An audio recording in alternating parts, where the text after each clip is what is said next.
Okay. So, good evening, guys. Today is the last and extra live session of this course, Post Pathogen Interaction Immunology, by course instructor Professor Himanshu Kumar from IISA Bhopal. So, as you know, what we do in these live sessions is we take some old previous year assignment questions and we discuss the concepts behind those questions. Not only the answers, but the entire concept and gist of the question, so that it's easier for us to solve similar type of other questions, other problems, right? That's the basic motive, goal, motto of these sessions, live sessions. And we also try to keep these sessions as interactive as possible. So after every question that I read out, I give you some time to think about it and answer, and then I go ahead to discuss the question. And even after each question is done, I still again wait for a few minutes for you to think and ask me any queries you have. So at any point, if you have any queries, any doubts regarding any question or anything in general regarding to the subject or course instructions, then you can just unmute your mic or just type in your chat box and let me know. If I know the answer then and there, I'll tell you. If I don't, then you have to give me some time and I'll read about it and get back to you by next class, right? And also I'll upload all these videos on YouTube, and the PPTs will also be shared with you. So even if you miss a few minutes here and there because of network issues or anything, it won't be much of a problem. Okay, so with that background, let's move ahead to the first question of today. The first question for today is, which interferon is primarily used in the treatment of multiple sclerosis? The options are A. Interferon alpha 2A, B. Interferon beta 1A, C. IL-6, D. Interferon gamma 1B, and E. IL-1 beta. Which one of these options do you think is correct? You don't need to only say the answer or spell it out, you also need to explain the detailed, elaborate concept behind it.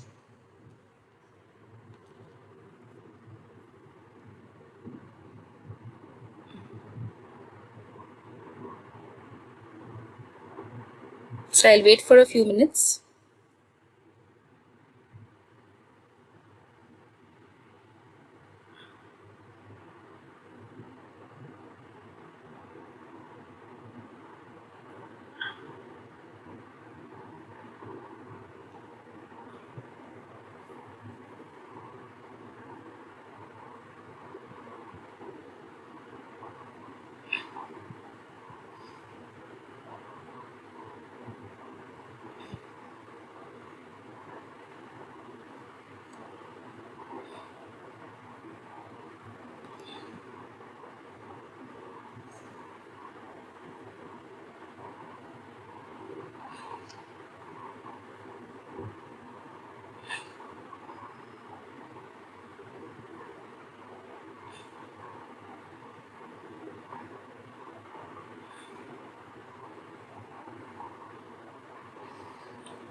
Anybody?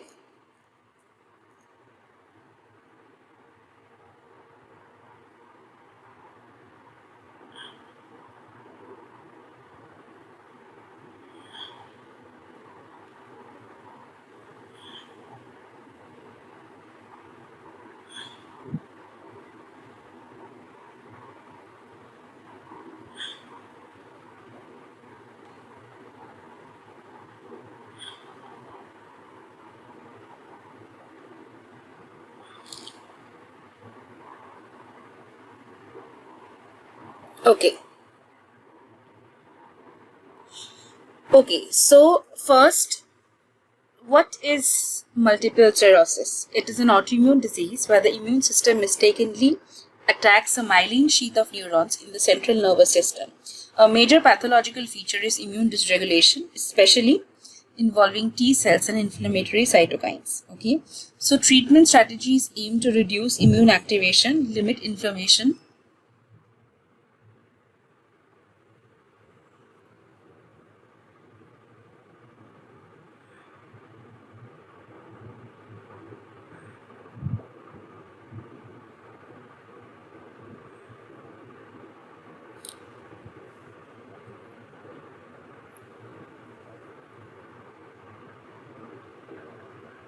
Okay, anybody else? Anybody else would like to try?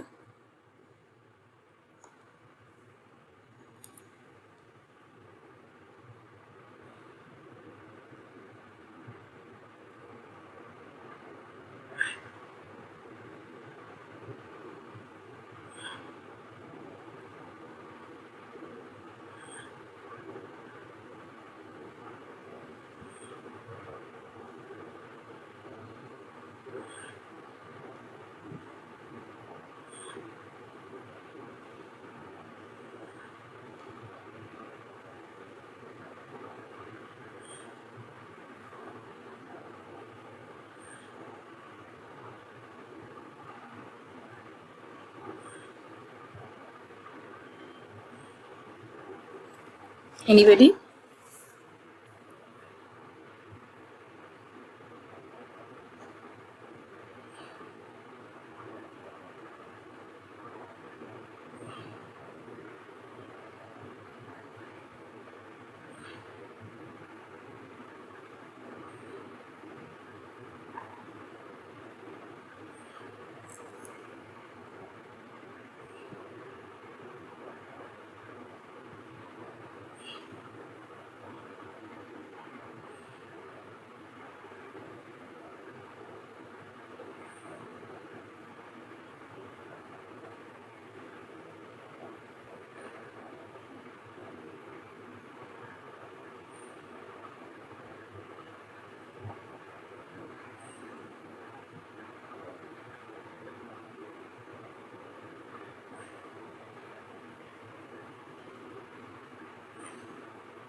Okay.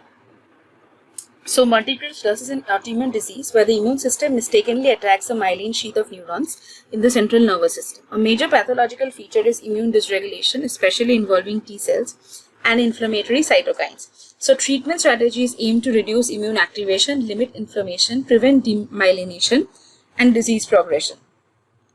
Now, interferons are cytokines with antiviral and immunomodulatory functions. Among them, interferon beta has a unique immunoregulatory role that makes it suitable for MS.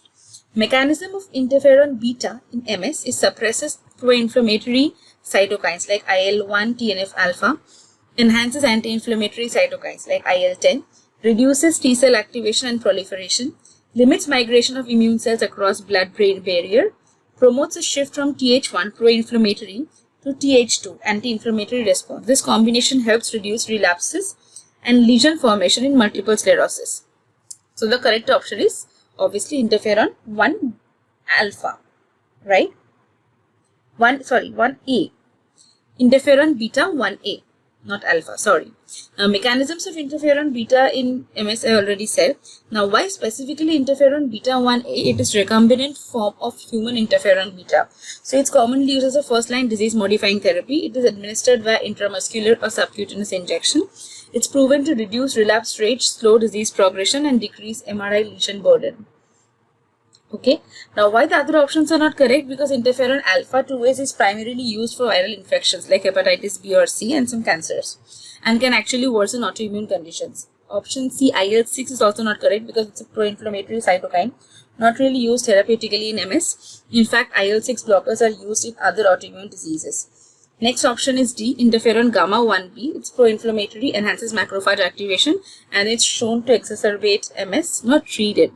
And then IL-1 beta, which is a strong pro-inflammatory cytokine, plays a role in disease pathology, not really treatment. Okay, so that is the reason.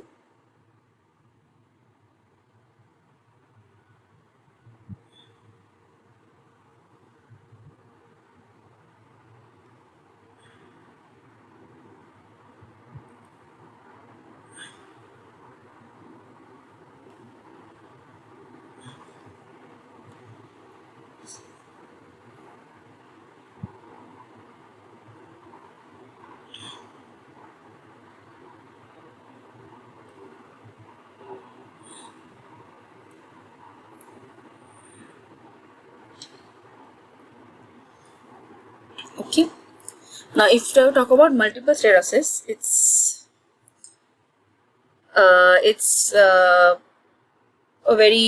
not a very fatal condition. Most patients can lead a normal life, and 2/3 of the patients don't get a major disability and are able to work with the use of an aid.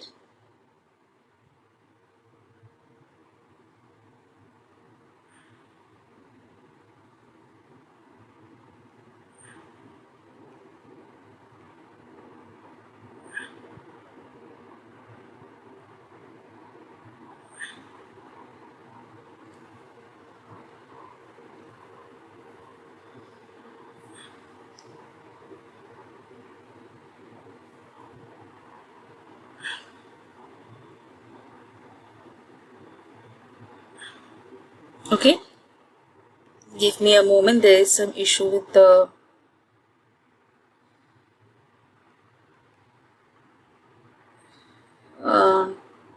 internet connection.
Okay, so the characteristics is relapsing, remitting, like acute flare-ups with partial or complete remissions. It's a primary progressive disease with no remission, secondary progressive, and all of that.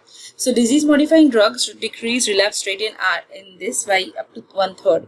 Now, beta interferon is indicated when relapses are the cause of increasing disability. Like beta interferon can cause flu-like symptoms. Okay, neutralizing antibodies can be provoked by beta interferon, thereby blocking the effect of the drug. Now, natural interferons, as I know, play an important role in the first line of defense against bacterial infections. Interferons are part of the non-specific immune system. Interferons are made by cells in response to an appropriate stimulus.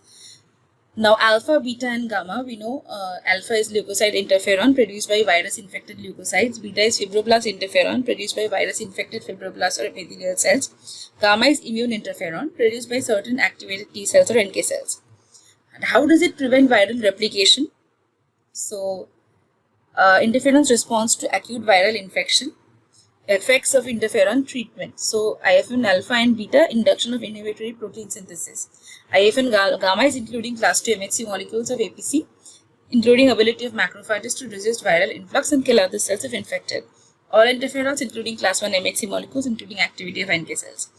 Now, viral defense against interferons, blocking interferon binding to cells, inhibit action of interferon-induced protein kinase, inhibiting NK function, interfere with cell surface expression MHC, block complement activation, prevents apoptosis in the host cells. Now, alpha hepatitis B and C, we know gamma is chronic granulomatous. This is incomplete list of interferons.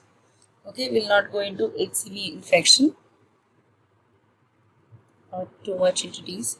So basically, interferons are nothing but naturally occurring proteins and glycoproteins as secreted by the eukaryotic cells in response to viral infections, tumors, and other biological inducers. They produce clinical benefits for disease states such as hepatitis, various cancers, multiple sclerosis, and many other diseases. And structurally, they are part of the helical cytokine family, which are characterized by an amino acid chain that is 145 to 166 amino acids long.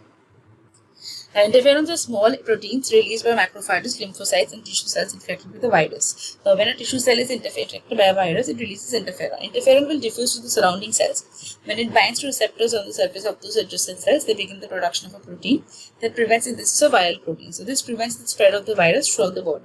The three types of interferons, alpha, beta, and gamma, if you can see from here. We have discussed this already in a previous class.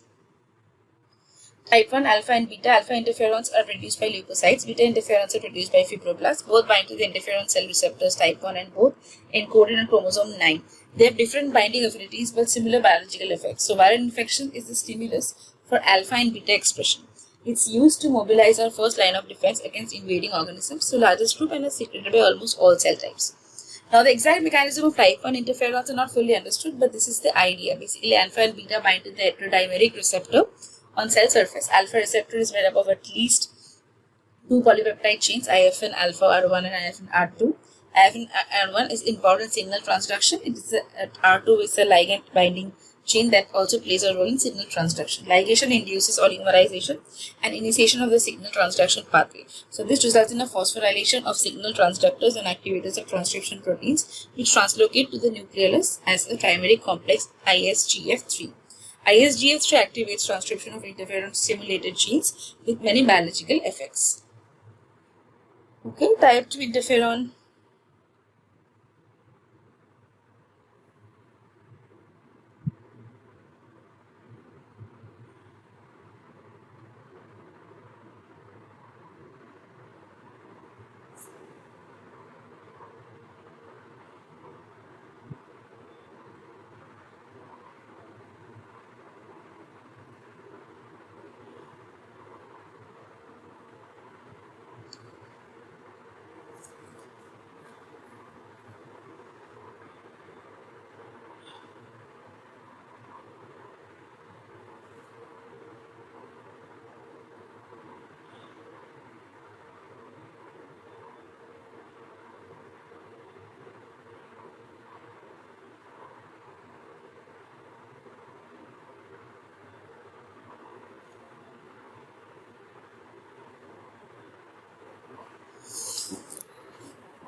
Okay. Now, interferon gamma receptor will not go into too much detail. We're only talking about multiple sclerosis in this case. So,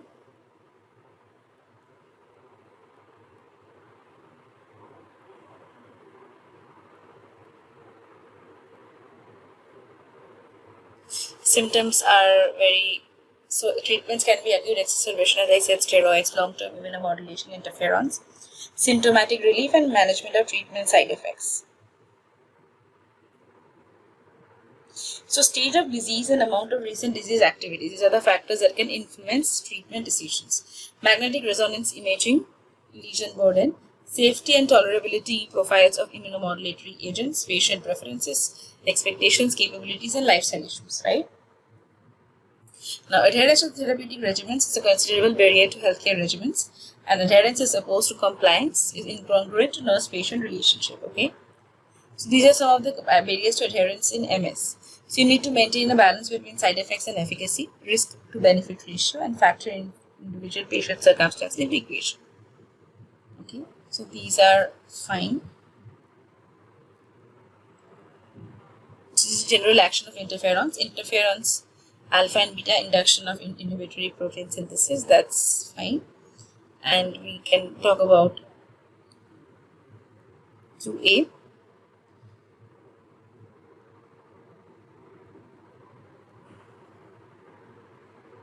So the correct answer will be interferon beta 1A. So that is the correct interferon used in multiple sclerosis. Now, if you ask me for more reasons and a more detailed explanation of why interferon beta 1A is used in the treatment of multiple sclerosis, then I can explain a little bit more by saying that let's go deeper and build a mechanistic exam ready, like understanding of why specifically interferon beta 1A works in multiple sclerosis, right? So MS is driven by autoreactive CD4 plus T cells. Okay, Th1 and Th17 attacking myelin. Now, breakdown of the blood-brain barrier. Chronic CNS inflammation with cytokines like IL-1, TNF-alpha, IL-6. Recruitment of macrophages and B cells, demyelination and axonal injury. So the disease is not just inflammation, it is a multi-step immune cascade. Now, T cell activation is in periphery, migration into CNS, amplification of inflammation inside CNS. Interferon beta 1A targets multiple steps. It's the key reason it's used. Unlike many other drugs that hit one pathway, interferon beta 1A acts at several critical checkpoints. It inhibits T cell activation, peripheral immune control, reduces MHC class 2 expression on antigen presenting cells, decreases antigen presentation, fewer autoreactive T cells activated, suppresses co-stimulatory signals. Result is activation of myelin specific T cells at the source. It shifts cytokine balance. Immune polarization is dominated by Th1, Th17 pro-inflammatory. Interferon beta is IL-2, IF and alpha gamma, TNF alpha, IL, it is pro-inflammatory and anti-inflammatory with IL-10. It causes a shift in Th1 to Th2 dominance. This is crucial because Th1, Th17 tissue damage, Th2 is immune regulation and repair. Number C is blocks T cell entry to the CNS, BBB stabilization, that is a blood-brain barrier. This is one of the most important mechanisms because interferon B1A is expression of adhesion molecules like VLA4, ICAM1, matrix metalloproteinases like MMPs, especially MMP9. These molecules normally break down blood-brain barrier, help immune cells cross into CNS. Now, the result is reduced migration of immune cells into the brain and spinal cord. Now, direct anti-inflammatory effects inside CNS, even if some immune cells enter, it reduces microglial activation, suppresses inflammatory cytokine release, limits oxidative damage. So, it works both outside CNS and inside, like immune system and inside CNS local inflammation. Now, it promotes neuroprotection, less talked about, but it's important. Enhances nerve survival signals, may increase neurotrophic factors, reduces axonal degeneration over time. This is why it slows disease progression, not just relapses. Then we have clinical evidence. Why doctors actually use it? Interferon beta 1A has been shown to reduce relapse rate 30%, delay disability progression, reduce MRI lesion formation, decreases the inflammatory plaques. That's why it's classified as a disease-modifying therapy, DMT. Now, why interferon beta, not alpha or gamma? It's a high-yield distinction. Beta is immunomodulatory, anti-inflammatory, strong macrophage activation, Th1 response, and alpha is antiviral, immune stimulating. So, it's basically the beta can be beneficial, gamma can worsen multiple sclerosis, and alpha will basically trigger autoimmunity. So, beta is immune calming, gamma is immune activating. It is very bad for MS. So, why specifically beta 1A and not just beta? Beta 1 is a glycosylated that is produced in the mammalian cells. So it's more similar to natural human interferon. So better tolerability and stability, lower immunogenicity than beta 1b. Okay, so interferon beta 1 is a multi-layer immune regulator. It stops T cells from being activated.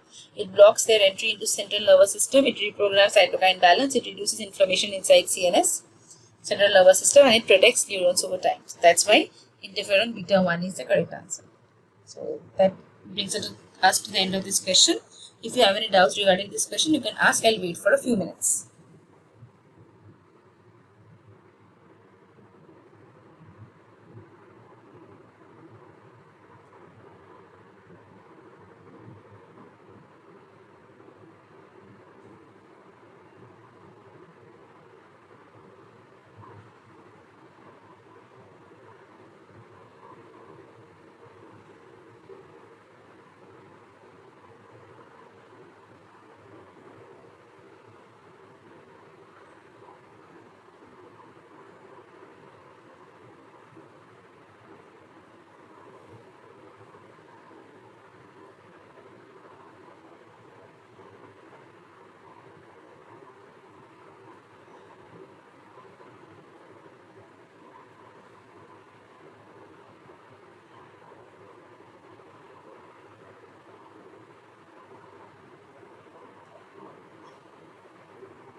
Anybody?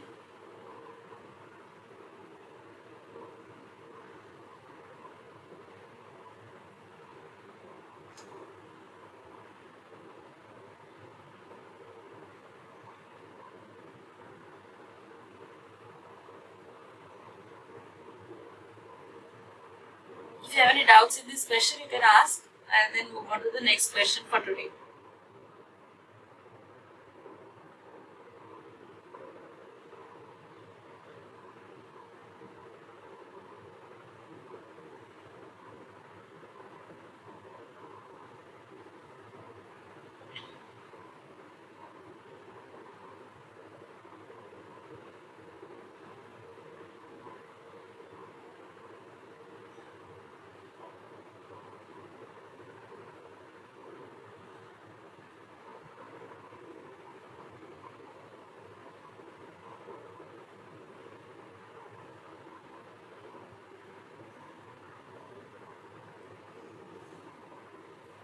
Okay, if more questions, then we'll move on to the next question for today. Okay, so the next question for today is this. What is the primary advantage of creating a single knockout mice before double knockouts? The options are A. It reduces the time needed for genetic manipulation. B. It simplifies the breeding strategy for achieving double knockouts, making genetic studies more efficient. C. It enhances the immune response of the mice. D. It allows for easier identification of phenotypic changes. And E. It eliminates the need for conditional knockouts. Which one do you think is the correct answer and why? I'll give you a few moments. You can try to answer.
Okay, so the correct answer will be this.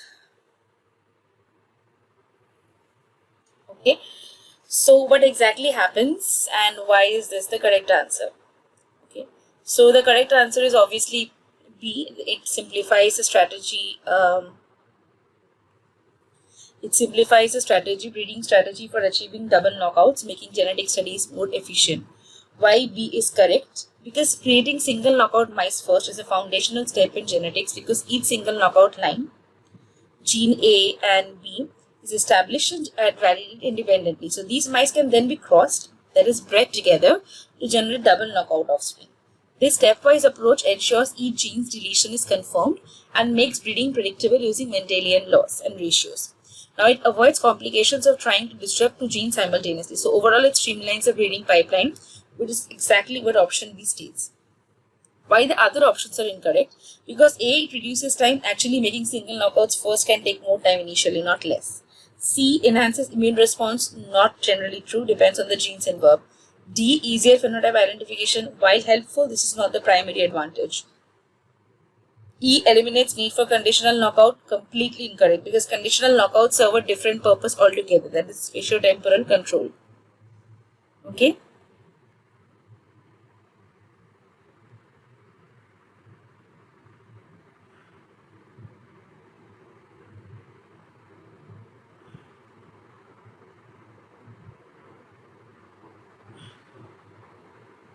Okay.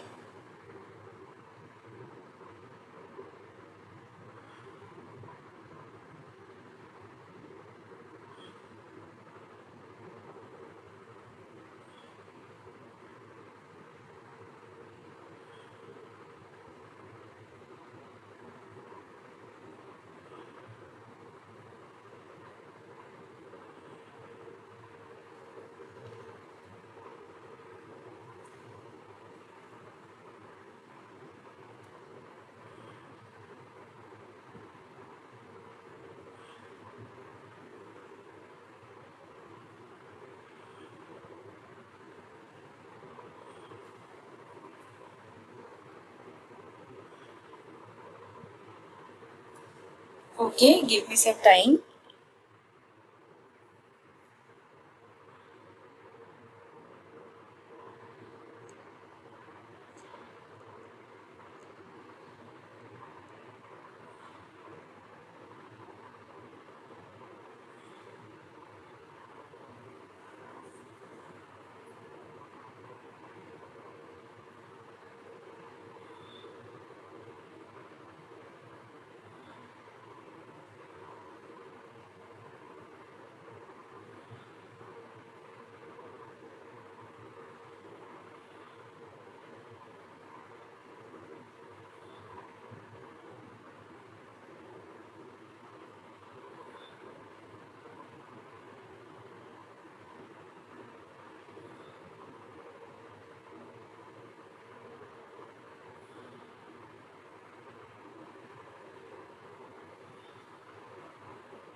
Okay, so in case of knockout mice, it's basically a mouse in which a specific gene has been inactivated or knocked out, right, by replacing it or disrupting it with an artificial piece of DNA.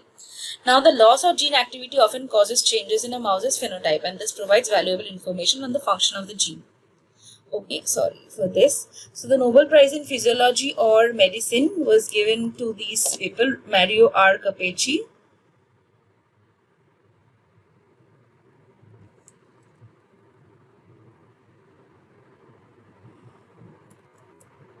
Mario R. Capecci, Sir Martin J. Evans, and Oliver Smithies for their discoveries and principles for introducing specific gene modifications in mice by use of embryonic stem cells. So the ability to delete or mutate any gene of interest in mice has transformed the landscape of mammalian biology research. Okay, 1 second. Sorry for these problems. Yeah, research. Now,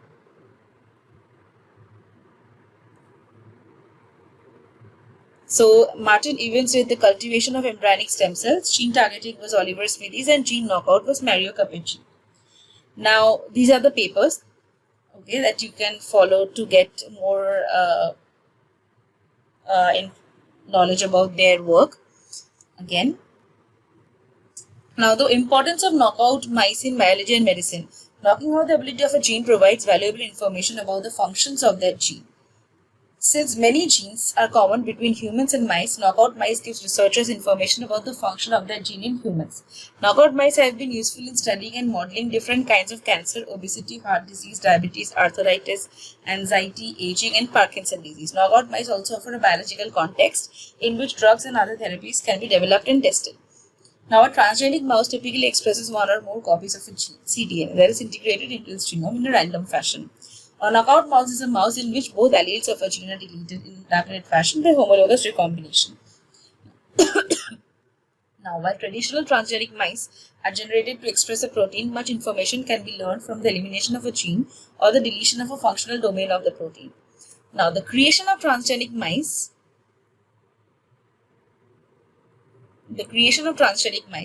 involves injection of DNA into fertilized eggs and looking for adult animals that produce the protein of interest. So in transgenic mice, a transgene gets inserted into the genome randomly. Thus, transgenic mice were limited to gain of function mutations wherein 2 copies of the normal gene are joined by additional copies which would overproduce a normal or mutant protein. So using transgenic mice, one can infer a gene's function by observing what happens when there was too much of the protein or when a mutant copy interfered with the normal one. Now, the gene knockout technology allowed researchers to delete specific genes. In this case, a transgene, which is usually a mutant or deleted version of the normal gene, is introduced into embryonic mouse cells in culture and then allowed to recombine with its sister DNA in the genome. The recombination cuts out the resident DNA and inserts a mutant DNA, which can then form a damaged protein or no protein at all. So, the embryonic stem cells then grow into a whole mouse with a specific mutation exactly where it is supposed to be in the genome. Thus, a gene knockout technology allowed researchers to study loss of function mutations, wherein one can infer a gene's function by observing what happens when the gene is absent or when the mutant copy of the gene is expressed instead of the normal one. Now, the first human disease model created with this technology was cystic fibrosis from the labs of both Smithies and Evans. Okay, this is a laboratory mouse in which a gene affecting hair growth has been knocked out. Okay, next to normal mouse.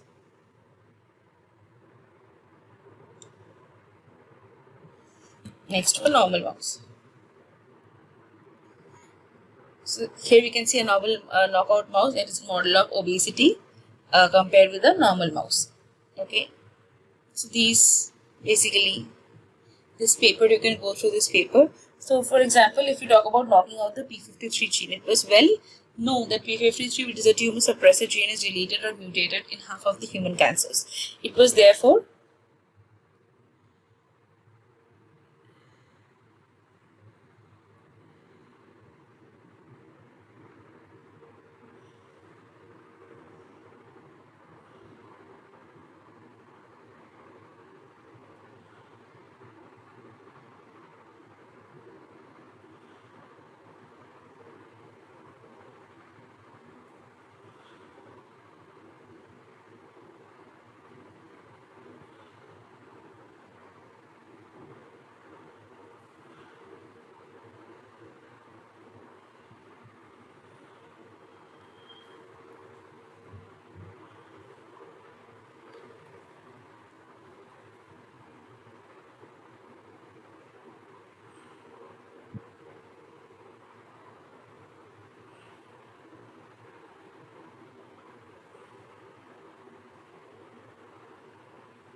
So it was therefore of interest to see what happens if you delete p53 gene in mice. P53 knockout mice develop normally, but developed a variety of cancers, including lymphomas, when they grow old. So there's a knockout model provided the ultimate proof that p53 is indeed a tumor suppressor.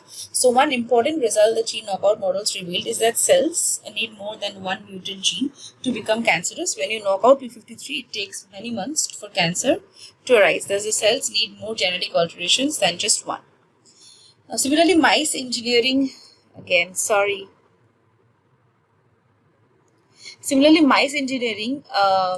to express a mutant RB gene indeed develop tumors, but not for the ones researchers were expecting.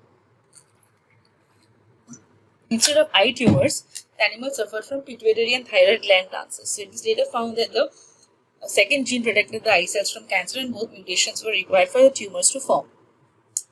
Now, in another study, when the gene encoding telomerase, the protein responsible for keeping chromosome tips long and healthy, was knocked out in mice. In such mice, cancers arose when chromosome tips shorten over the course of a lifetime of cell division. So the failing tips cause chromosomes to break and recombine incorrectly until finally cells reach the large number of mutations needed for transition to malignancy. The most important factor that drives cancer is age. So the knockout mice models also contributed to understanding the function of genes in development. Very often, oncogenes were found to be critical in normal development. Now, if you talk about creating a knockout construct, generation of knockout mouse by homologous recombination. Now, creating a knockout construct introduced the knockout construct to mouse embryonic stem cells in culture, and then screening the stem cells culture and selecting those whose DNA includes a new gene. So, implanting selected cells into normal mouse embryos, making chimeras, and implanting chimera embryos into pseudopregnant females. So, females give birth to chimeric offspring, which are subsequently bred to verify transmission of the new gene, producing a mutant mouse line.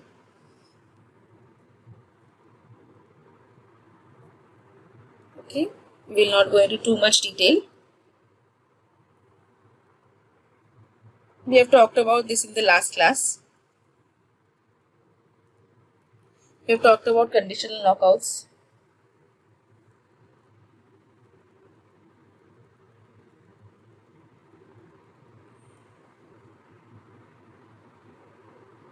So, for example, if you need to talk about the molecular approaches for the analysis of gene structure and function, the first, like for example, cardiac adrenoreceptors, model genes. So, cultured primary cells, heart cells.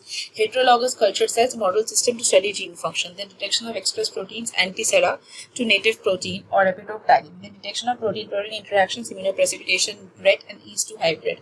Then the use of green fluorescent protein, GFP, RNA interference technology, knockdown or endogenously expressed genes, animal models, transgenics, and gene knockouts. Okay. So basically culturing of cells and then knocking.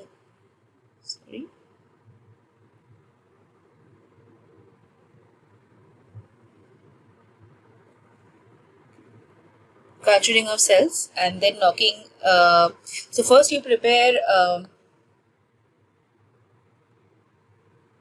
First, you need to introduce the DNA into the animal cell. So, eukaryotic gene of interest is cloned in a plasmid containing a drug-resistant marker that can be selected for in-cultured animal cells, and the plasmid DNA is introduced into cultured cells as a calcium phosphate co-precipitate. It is taken up and expressed by a fraction of the cells for a few days, like transient expression. Stably transformed cells in which the plasmid DNA becomes integrated into chromosomal DNA can be selected for their either ability to grow in drug-containing medium. Okay.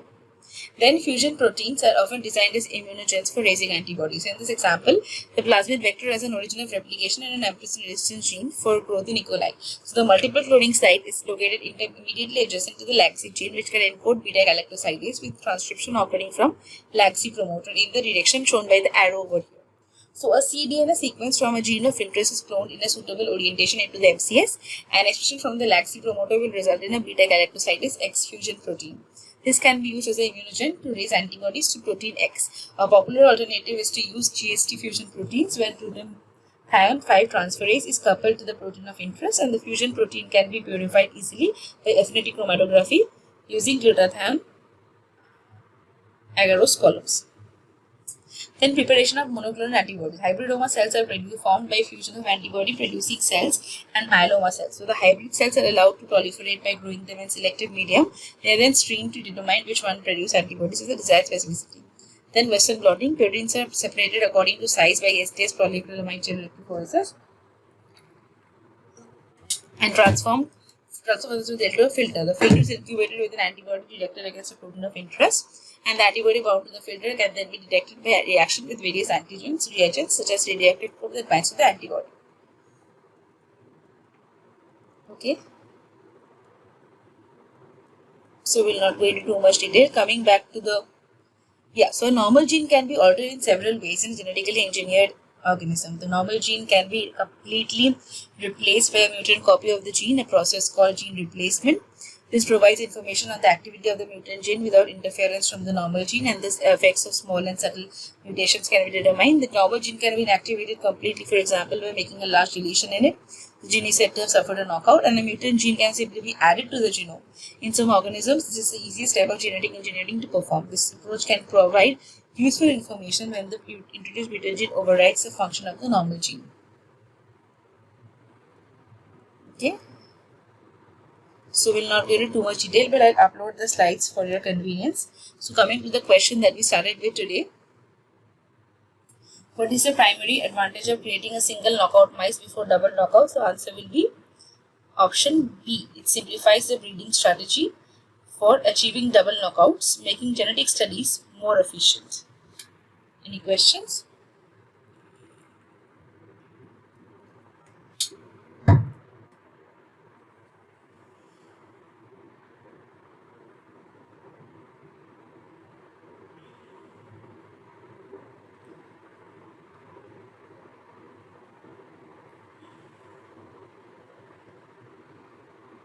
Okay, so if you have no questions, you can stop the session today.